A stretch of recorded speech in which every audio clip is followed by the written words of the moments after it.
tree-lined little world full of front porch gliders, hopscotch, the laughter of children, and the sound of an ice cream vendor. Ice cream, come get your ice cream. Me! At the sound of the roar and the flash of light, it will be precisely 6:43 p.m. on Maple Street.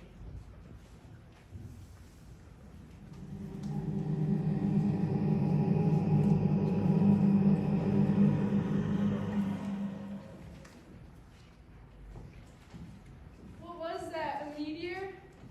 Maybe some kind of electrical storm or something.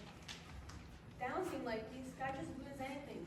Not clouds, no lightning, no thunder, no nothing. How could it be storming?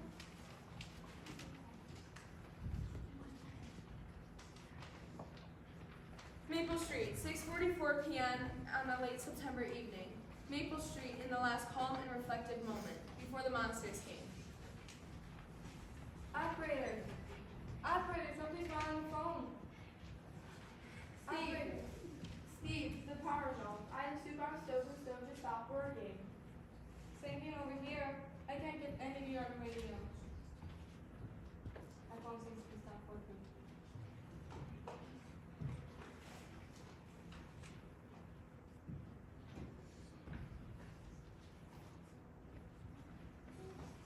Phone won't work. Electricity's off. Can't get anything on the radio. My power roller won't move, won't work at all. Radio's gone dead. I'll come to the backyard to see if the power's still on Floral Street. I'll be right back. Doesn't make sense. Why should the power go off all of a sudden in the phone room? Oh, maybe some kind of electrical storm or something. Down seemed like the sky just blue as anything. Not clouds, no lightning, no thunder, no nothing. How could it be storming? I can't get anything on the radio. Try it portable. Well, why don't you go to town and check with the police? They'll probably think you're crazy or something. A little power failure would be all flustered and everything. This isn't just a power failure, Charlie. If it was, we'd still get a fraud tax on the phone call.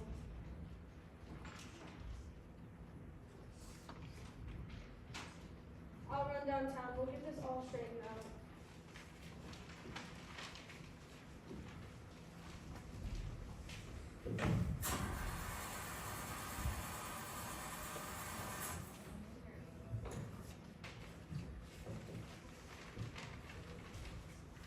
I don't understand. It was working fine before. Out of gas? I just had it filled. What's it mean? It's just as if everything stopped working. We broke off downtown. The two of us can go, Charlie. It couldn't be a meteor. A meteor couldn't do this. Mr. Bryn, you better not. Why not? They don't want you to. Who doesn't want us to? Them. Them? Who are them? Whoever was in that thing who came by overhead. What? Whoever was in that thing that came over, I don't think they want us to leave here. What do you mean? What are you talking about? They don't want us to leave. That's why they shut everything off. What made you do that? Whatever gave you that idea? Isn't that the craziest thing you ever heard? It's always that way. In every story I ever read about a ship landing from outer space. Come on, space yet? Sally, let's get the boys up to bed. These are reading too many comic books. They're seeing too many movies or something. Tommy, come over here and stop that kind of talk. Go ahead, Tommy. We'll be right back, and you'll see. It wasn't any ship or anything like that. It was a meteor or something, likely or not. No doubt it had something to do with all the power failure and the rest of it. Meteors can do some crazy things like sunspots. Sure, that's the kind of thing like sunspots. They raise cable radio receptions all over the world. And this thing being so close, why there's no telling the sort of stuff we can do. Go ahead, Charlie. You and Steve go to town and see if that's better than what's wrong with them. Mr. Bryn, please don't leave here. You might not even be able to get back to town. It was that way in the story. Nobody could leave, nobody except Who? the people they sent down ahead of them. They looked just like humans, and it wasn't until the ship landed that Tommy, please, son, honey, don't talk that way. They shouldn't talk that way, and we shouldn't stand here listening to him. Why, this is the craziest thing I ever heard of. The kid tells us a comic book plot, and we stand here listening. Go ahead, Tommy. What kind of story is this? What kind of thing about the people they sent out? that was the way they prepared for things. For the landing, they sent 4 people, a mother and a father, and 2 kids who looked just like humans. Well, I guess what we better do then is run a check on the neighborhood and see which one of us are really human. I wonder if Flush is that same deal we got. Where's Gabriel anyway? Isn't he back yet? Can you get started, Les? No dice. He got the car started somehow. He got his car started. How come his car just up and started like that? All by itself? He wasn't anywhere near it. It started all by itself. He never did come out to look at the thing that flew overhead. He wasn't even interested. Why? Why didn't he come out with the rest of us? Look. He always was a real oddball. Him and his whole family. Real oddball. Yeah, a real oddball. What do you say we ask him? Wait a minute. Let's not be a mob. I just don't understand. I just don't understand it. I tried to start it, it wouldn't start. You all saw me. All of you saw me. I don't understand. I swear, I don't understand. It's happening. Maybe you better tell us nothing's working on this street. Nothing, no lights, no power, no radio. Except one car, yours. Wait a minute now. You keep your distance, all of you. So I've got a car that starts by itself. Well, that's a freak thing, I admit it. But does that make me a criminal or something? I don't know why the car works. It just does.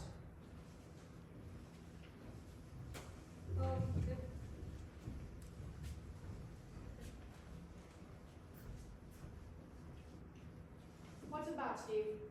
We're all on a monster kick, Les. It seems that the general impression holds that maybe one family isn't what we think they are. Monsters from outer space or something, different from us.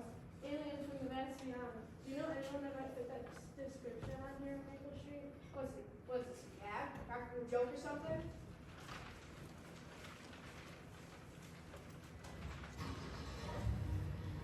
Now that's supposed to incriminate me?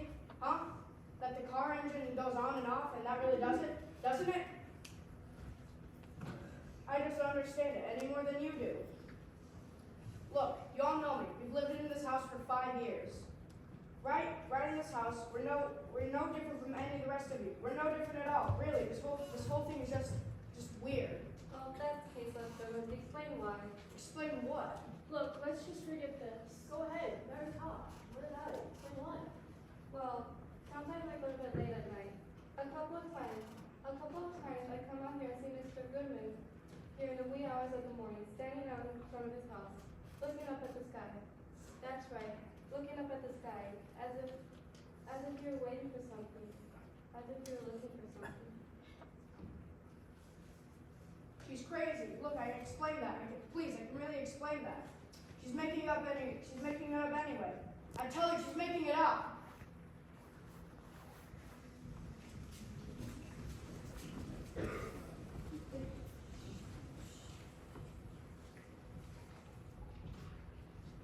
It just doesn't seem right. They'll keep in watch on them. Why? He was right, and maybe said he was one of our neighbors. I know Ethel Goodman ever since we moved in. We've been good friends. Down with the thing. Any guy who spends his time looking up at the sky early in the morning, well, there's something that's wrong with the kind of person. There's something that ain't legitimate. Maybe under normal circumstances we let it go by, but these aren't normal circumstances. Why, look at the street. Nothing but candles. Why, it's like we're down back to the dark ages or something. Just stay wherever you are, Steve. We don't want any trouble. But this time, if anybody steps foot on my porch, that's what they're gonna get. Trouble. Look, Les. I already explained to you people. I don't sleep very well at night sometimes. I get up and I take a walk. I look up at the sky. I look at the stars. That's exactly what it is. Why this whole thing is some kind of madness or something. That's exactly what it is. Some kind of madness. You better watch your team with Steve. Until we get all straight now, you're going to develop suspicion yourself. Or you, Charlie, or any of us that seems eight on our own. I'd like to know is, what are we gonna do? Stand around here all night? There's something else we can do. One of them took their hand. They got to. There's something you could do, Charlie. You could go home and keep your mouth shut. You could quit shutting around yourself from the judge and climb into bed and forget about it. You sound like you for that to happen, Steve. I think we better keep an eye on you, too. I think everything might as well come out now. Your wife said plenty of time to me, Steve, about how odd you are. Go ahead. That's what you said. Go ahead, what's my wife said? Let's get it all out. Let's figure out every idiosyncrasy of every single man, woman, and child on the street. And then we might as well set up some kind of citizen's court about a firing squad around. Charlie, so you can get rid of all the suspects, narrow them down, and make it easier for you. There's no need being so upset, Steve. It's just that, well, Myra's talked about how there's been plenty of nights you spent hours down in your basement working on some kind of radio or something. Well, none of us ever seen that radio. Go ahead, Steve. What kind of radio set are you working on? I've never seen it. Neither has anyone else. Who you talked to on the radio set? And who talks to you? I'm surprised at you, Charlie. How come you're so dense all of a sudden? Who do I talk to? I talk to monsters from outer space. I talk to three-headed green men who fly over here and will look like meteors. Steve, please. It's just a ham radio set, that's all. I bought a book on it myself. It's just a ham radio set. A lot of people have them. I can show it to you. It's right down in the basement. Show them nothing. If they want to look inside our house, they can do a bit of search warrant. Look, buddy, you can't afford to. Charlie, don't start telling me who's dangerous and who isn't, who's safe and who's a menace. And you're with them too, all of you. Sitting here all set to crucify, all set to find a scapegoat, all desperate to point some kind of finger at a neighbor. Well, now look what's going to happen. We're all going to eat each other up alive. That's not the only thing that can happen to us. Ah! It's the monster! It's the monster! We may need this. A shotgun? Will anybody think of a thought around here? Will people rise up? What good would a shotgun do? You know what I'm telling you, Steve? You're talking to the grave. You let her about to walk right over us, won't you? And some of us won't.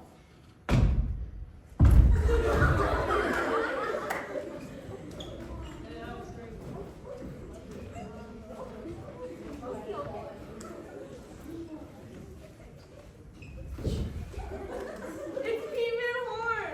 P.V. Horn, you're just gonna go over to the next box and see if the power was on. You killed him, Charlie. You shot him dead. But I didn't know who he was. I certainly didn't know who he was. He comes walking out of the darkness. How was I know who he was? Steve, you know why I shot? How was I wasn't a monster or something? We're all scared of the same thing. I was just trying to think about home. Look, all of you, that's all I was trying to do. I didn't know someone we knew. I didn't know. Look, Charlie, the lights just went on in your house. Why did the lights just go on?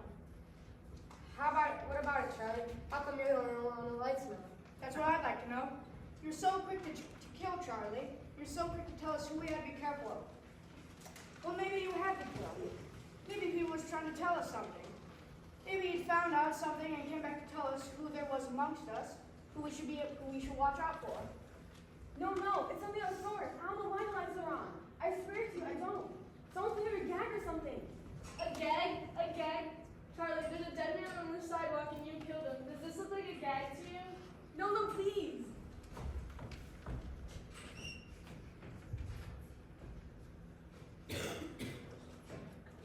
It must have been him. He's the one. We gotta get Charlie.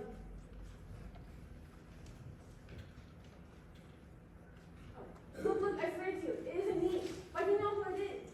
I swear to you, I know. I do know who it is. I know who the monster is here. I know who doesn't belong. I swear to you, I know. Alright, Charlie, let's hear it. It's Go ahead, Charlie. the kid. It's Tommy. He's the one. That's crazy, he's only a boy! But he knew. He was only one. He told us all about it. Well, how did he know? How could he have known? How could you know? Who told him?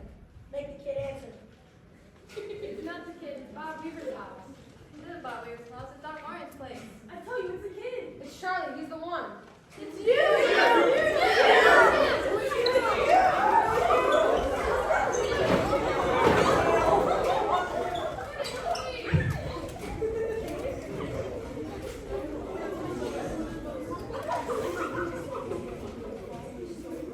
Understand the procedure now? Just stop a few of the machines and radios and telephones and lawnmowers, throw them in the darkness for a few hours, and then just watch and sit back and watch the pattern. And this pattern is always the same. With few variations. They pick the most dangerous enemy they can find. It's themselves. And all we need to do is sit back and watch. Then I take it, this place, this Maple Street, is not unique. By no means. Their world is full of Maple Streets, and we'll go from one to another and let them destroy themselves. One to another. One to another. One to another.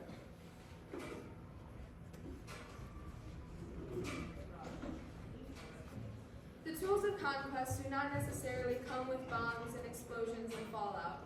They are simply weapons that are thoughts, attitudes, prejudices, to be found only in the minds of men. For the record, prejudices can kill and suspension can destroy. A thoughtless, frightless search for a scapegoat has a fallout all its own for the children.